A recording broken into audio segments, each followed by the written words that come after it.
Oke, selamat jumpa lagi dengan saya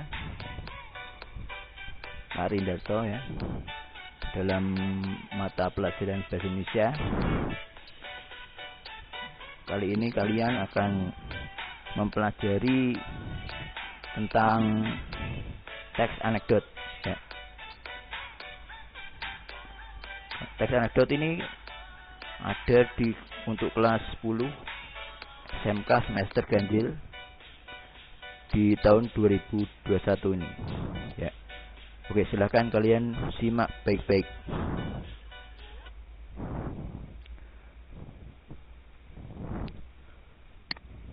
Apa itu teks anekdot ya?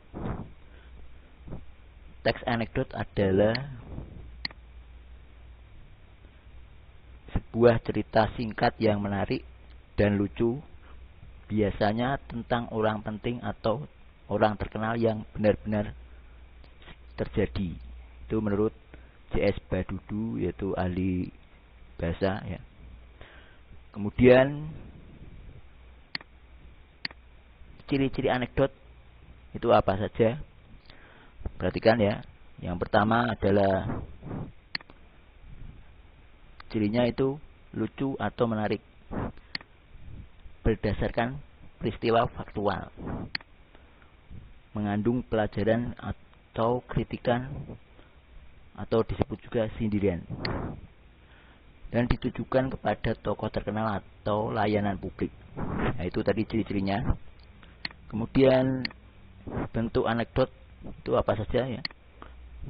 Yaitu pertama berupa teks cerita, kemudian berupa gambar atau video, kemudian satu lagi dialog atau berupa puisi, dan yang terakhir adalah bisa berupa kalimat-kalimat ya.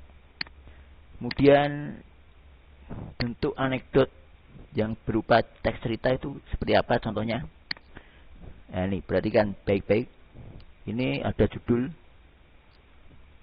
anekdot yang berjudul orang kaya yang baik hati ya. Pada suatu hari, seorang yang kaya raya mengendarai mobilnya di suatu pedesaan. Ia menghentikan mobilnya ketika ia melihat ada seorang ibu sedang memakan rumput. Ia bertanya pada ibu itu, mengapa ia memakan rumput? Ibu itu dengan sedih berkata, ya, saya sangat miskin. Saya sudah tidak punya apa-apa lagi untuk dimakan. Kalau begitu, ayo ikut aku ke rumahku. Tapi saya mempunyai 7 orang anak. Di mana mereka? Ibu itu menunjuk ke suatu tempat. Di situ ia melihat ada 7 orang anak yang juga sedang makan rumput.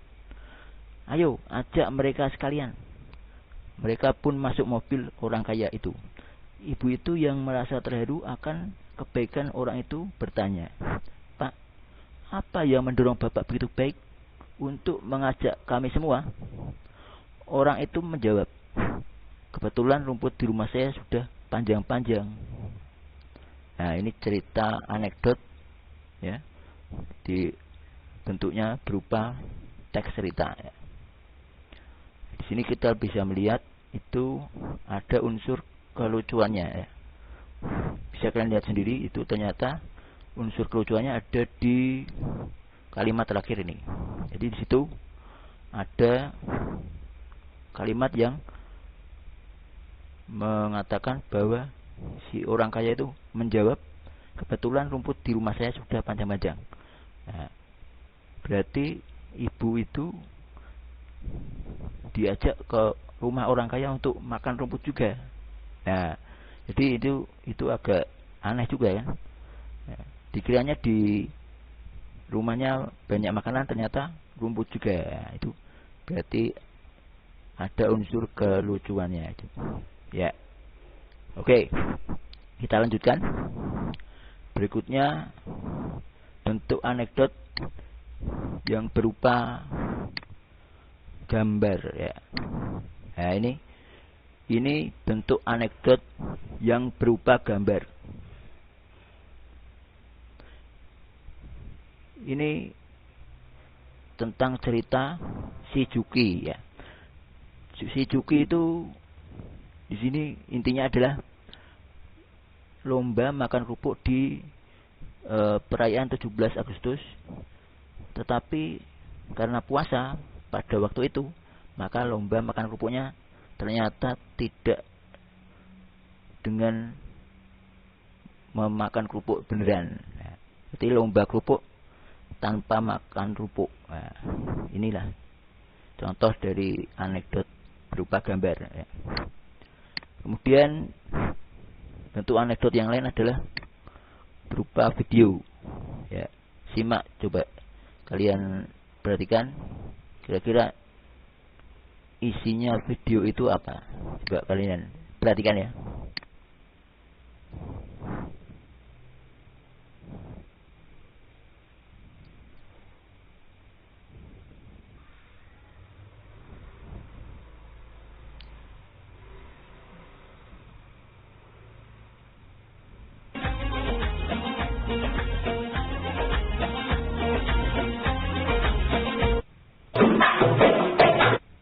Waduh, Pak Mukidi, gimana? Sudah mendingan itu? Giginya alhamdulillah udah mendingan. Ya, tapi Pak Mukidi mesti ingat, jangan dulu makan makanan yang terlalu keras karena giginya masih rawan. Oh iya. Dan biayanya semua jadi 400.000. Iya. Nah,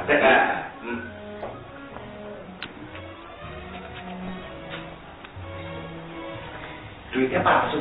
Kok palsu? Loh, kan giginya palsu, ya duitnya palsu. Ya, itu tadi tentang video anekdot ya. Sekarang kita lanjutkan ke bentuk anekdot yang lain, yaitu berupa dialog. Ya, coba kalian perhatikan. Bentuk anekdot berupa dialog ini judulnya adalah kesetrika. Ya. Jadi seorang pria datang ke rumah sakit dengan kedua telinganya yang terkena luka bakar. Dokter, kenapa telinga Anda? Pasien, begini dok, tadi saya sedang menyetrika pakaian saya. Nah, waktu saya sedang menyetrika, tiba-tiba telepon berdering. Karena refleks, setrika itu saya tempelkan di telinga kanan saya dok. Oh, saya paham. Terus telinga yang satunya lagi kenapa? Nah itu dok, si bego itu telepon lagi. Nah, jadi ini bentuk anekdot yang berupa dialog. Ini bedanya dengan yang berupa cerita. Ini ditandai dengan tanda-tanda percakapan ya. Jadi ini yang membedakan dengan bentuk anekdot yang berupa cerita ya. Jadi ini isinya tentang seorang yang sedang membersihkan telinganya karena terbakar pada dokter, tapi ternyata telinganya yang satunya juga ikut terbakar, dan ternyata terbakarnya itu diulang lagi ya. Itulah bentuk kelucuannya, karena satunya terbakar tidak sengaja, tapi yang satunya terbakar diulang lagi. Tentu saja ini cukup aneh ya kalau misalnya untuk orang biasa ya. Jadi kesalahan ternyata bisa diulang lagi. Ini juga mengandung sindiran juga ya. Sindiran bahwa kita kalau berbuat salah jangan sampai diulang kembali ya. Itulah bentuk anekdot berupa dialog. Kita lanjutkan ke bentuk anekdot berupa puisi. Ya, ini contohnya puisi tentang puntung rokok. Ya, di sini ada bentuk dialog, bentuk puisi yang di sini ada 2 bait puisinya ya, dan di dalam puisi ini mengandung cerita anekdot. Ya gini, puntung rokok. Singapura negara yang bersih, peduli sampah, apalagi puntung rokok. Si Budi orang Indonesia berlibur ke Singapura, sedang asik merokok di bangku taman. Habislah rokok puntungnya dibuang. Jatuh persis di kaki kanannya. Tak diduga, tak disangka, petugas datang menegur dengan tegas. Si Budi tidak kaget atau gemetar. Jawabnya juga rileks saja. Oh maaf, jatuh. Diambil puntung itu sambil menghisap puntung rokok. Jadi ini suatu cerita yang berbentuk puisi. Dan di dalamnya ada unsur kelucuannya. Ya. Ini namanya bentuk anekdot yang berupa puisi. Oke, kita lanjutkan. Sekarang bentuk anekdot yang terakhir adalah berupa kalimat-kalimat. Nah, ini dia kalimatnya. Contohnya seperti ini. Jenis-jenis tidur yang mesti diketahui. Pertama, tidur-tiduran, bukan tidur beneran, tetapi sesuatu yang mirip tidur. Tidur ayam, yaitu suatu usaha untuk meniru ayam yang sedang tidur. Tidur terlentang, yaitu tidur dengan bagian depan tubuh menghadap ke atas, biasanya dengan mulut setengah terbuka, dibarengi dengan suara mengorok yang kadangkala keras, kadangkala lirih. Sebaiknya tidak dilakukan karena sangat berbahaya, menelan alat pertukangan atau tang. Tidur tengkurap, tidur yang bagian telinga, dengan bagian belakang tubuh, menghadap ke atas, biasanya dengan air liur, belalaran atau yang disebut ngiler. Yang terakhir, tidur rem adalah tidur yang sambil bermimpi sedang mengemudikan kendaraan dan dalam mimpi itu ia sedang menekan atau menginjak rem kuat-kuat. Nah, ini bentuk kalimat yang ada unsur kelucuannya. Maka disebut anekdot juga ini. Ya. Selanjutnya kita beralih ke struktur dan kaidah teks anekdot. Yang pertama adalah struktur anekdot dulu. Ada beberapa, ada 5 ini. Pertama disebut dengan abstraksi, yaitu bagian awal paragraf yang berfungsi memberi gambaran mengenai isi teks. Kemudian orientasi, yaitu bagian yang menunjukkan awal kejadian cerita atau latar belakang kejadian. Biasanya orientasi itu isinya tentang pengenalan tokoh-tokohnya, tokoh-tokoh dari anekdot. Kemudian yang ketiga, krisis, yaitu bagian yang menjadi hal atau masalah unik yang terjadi pada penulis atau orang yang ditulis atau diceritakan. Reaksi, yaitu bagian tentang cara penulis atau orang yang ditulis menyelesaikan masalah yang timbul pada bagian krisis tadi.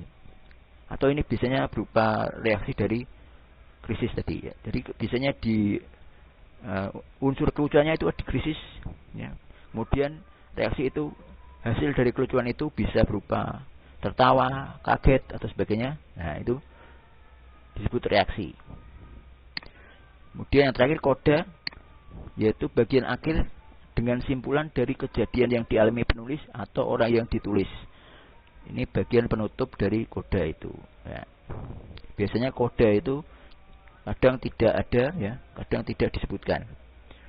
Kemudian ini untuk struktur anekdot tidak harus lengkap seperti ini, ya.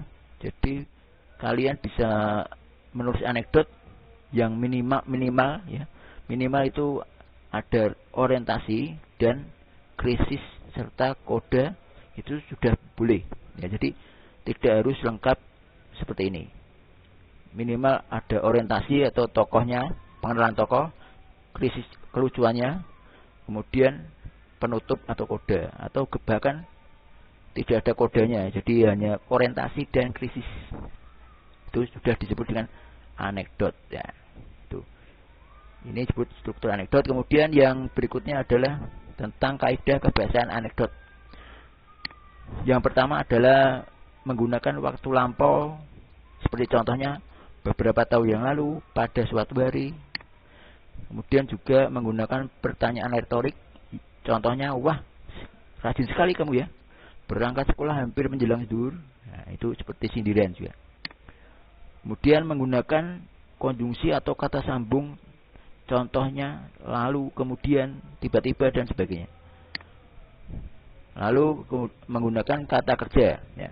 Contohnya bekerja, membaca, makan, tertawa. Nah, itu juga termasuk bahasa anekdot. Dan menggunakan kata atau kalimat perintah, seperti contoh, tutuplah, tersenyumlah, masukkan. Nah, ini semua adalah kaidah kebahasaan anekdot. Tapi ini juga seperti tadi, struktur tidak harus lengkap ini. Jadi kalian misalnya membuat anekdot itu minimal ada 2 atau 3 saja, seperti misalnya menggunakan keterangan waktu lampau dan juga ada kata sambung, lalu ada kata kerja, itu sudah cukup. Jadi bisa 2 atau 3, tidak perlu seluruhnya ada ya. Itu untuk menulis anekdot. Jadi minimal kaidah kebahasaannya ada beberapa, tidak harus lengkap itu. Nah, ini tadi tentang struktur dan kaidah kebahasaan dari teks anekdot. Kemudian selanjutnya adalah tentang makna tersirat teks anekdot. Makna anekdot itu dibagi 2, yaitu makna tersurat dan makna tersirat. Makna tersurat itu ada dalam dialog, dalam strukturnya tadi ya, termasuk tentang kalimat-kalimat yang lucu dan sebagainya ya. Juga ada kebahasaannya, kalimat dan kata tadi ya, berupa kata kerja atau keterangan waktu lampau dan sebagainya. Itu ada di dalam teks anekdot dan tampak bisa kita lihat. Nah, sedangkan makna tersirat ini yang termasuk di dalamnya ada mengandung nilai-nilai. Bisa nilai agama, kedisiplinan, manusiaan, nilai moral, sosial, budaya, kejujuran, nilai nasionalisme, pendidikan dan sebagainya ya. Nah, ini nilai-nilai ini tidak ada dalam teks anekdot ya. Hanya kita bisa memahaminya, merasakannya bahwa di dalamnya itu ada atau terkandung makna tersirat atau nilai-nilai itu ada di dalamnya. Jadi bisa dikatakan ini adalah makna tersembunyi ya, jadi dalam teks anekdot. Karena kenapa? Karena tidak tampak ada secara langsung dalam teks anekdot itu. Ya. Beda dengan yang makna tersurat ini tadi. Ya. Itu tentang makna dalam teks anekdot. Oke. Terus kemudian contoh makna tersirat dalam teks anekdot seperti yang ada dalam anekdot orang kaya yang baik hati itu, dalam cerita ini itu maknanya apa? Nah, ini contohnya makna tersirat teks anekdot orang kaya yang baik hati adalah bahwa seseorang harus peduli kepada orang lain, apalagi yang kurang mampu dalam ekonomi, serta menghargai mereka layaknya manusia, karena derajat kita sama di mata Tuhan yang Maha Kuasa, baik kaya maupun miskin. Ya, mengandung nilai apa di dalamnya, yaitu nilai kemanusiaan, karena ini berupa orang kaya yang baik hati, yang peduli pada orang lain, jadi ada nilai kemanusiaan. Kemudian mengandung nilai moral atau kesopanan. Ini karena orang kaya itu peduli menghargai si ibu, sehingga dia punya nilai moral atau kesopanan. Kemudian juga punya nilai sosial atau kemasyarakatan. Ini dia memanusiakan manusia ya. Jadi meskipun isinya tadi memang aneh, tapi ini secara tersirat itu ada orang yang berbaik hati. Jadi ada jiwa sosial atau peduli pada orang lain ya. Tuh, tidak nilai sosial atau kemasyarakatan, tidak untuk diri sendiri ya. Kemudian nilai keagamaan atau ketuhanan ini karena mereka layaknya manusia ya, di mata Tuhan itu semua sama ya. Jadi baik kaya atau miskin, maka itu mempunyai nilai ketuhanan. Nah, oke, ini tadi contoh makna tersirat dalam teks anekdot. Jadi makna itu apa di dalamnya, kemudian mengandung nilai apa. Nah, inilah. Oke. Terima kasih. Itu saja yang bisa saya sampaikan untuk materi teks anekdot. Nah, untuk materi selanjutnya bisa kalian simak di podcast atau acara yang berikutnya. Assalamualaikum warahmatullahi wabarakatuh. Tetap belajar, tetap semangat ya. Dan tetap sehat selalu. Sampai jumpa lagi.